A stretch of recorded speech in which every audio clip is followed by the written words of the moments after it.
নমস্কার। আলোচনার প্রসঙ্গ জামাতে ইসলাম কি তাদের সিদ্ধান্ত পরিবর্তন করলো? এ বিষয়ে আপনাদের মাঝে কিছু কথা বলার চেষ্টা করছি। আপনারা ইতিমধ্যে শুনেছেন, অবগত আছেন, বাংলাদেশের জাতীয় সংসদ নির্বাচন অর্থাৎ আগামী জাতীয় সংসদ নির্বাচন 2026 সালের ফেব্রুয়ারি মাসে অনুষ্ঠিত হবে। ইতিমধ্যে আপনারা অবগত আছেন, অন্তর্বর্তীকালীন সরকারের প্রধান উপদেষ্টা ডক্টর মোহাম্মদ ইউনূস তার বক্তব্যে তিনি স্পষ্ট করেছেন আগামী ফেব্রুয়ারি মাসে বাংলাদেশের জাতীয় সংসদ নির্বাচন অনুষ্ঠিত হবে।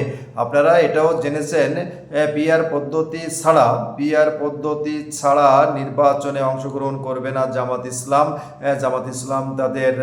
তাদের কথা বলেছেন, তারা বক্তব্য দিয়েছেন এবং জাতিকে স্পষ্ট বলে দিয়েছেন পিআর পদ্ধতি সংস্কার এবং বিচার কাজ সম্পন্ন না হওয়া পর্যন্ত তারা আগামী জাতীয় সংসদ নির্বাচনে অংশগ্রহণ করবে না। এজন্য তারা রাজপথে আন্দোলন করছেন এবং আন্দোলন অব্যাহত রাখছেন। পাশাপাশি আপনারা জানেন ডাকসুর নির্বাচন আগামী মাসে 9 সেপ্টেম্বর অনুষ্ঠিত হবে। সেই নির্বাচনে কিন্তু জামাত ইসলামের সহযোগী সংগঠন ছাত্র শিবির অংশগ্রহণ করছেন।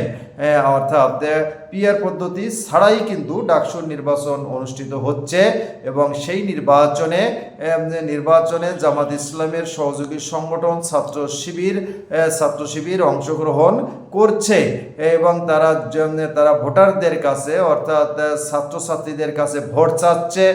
তারা নির্বাচিত হলে কিভাবে ঢাকা বিশ্ববিদ্যালয়ের সংসদ পরিচালনা করবেন এবং তাদের কার্যপ্রণালী তারা কিভাবে সুন্দরভাবে ছাত্র সংসদ চালাবেন সে বিষয়ে তাদের কথাবার্তা উপস্থাপন করছেন, অর্থাৎ ভোটারদের কাছে ভোট চাচ্ছেন।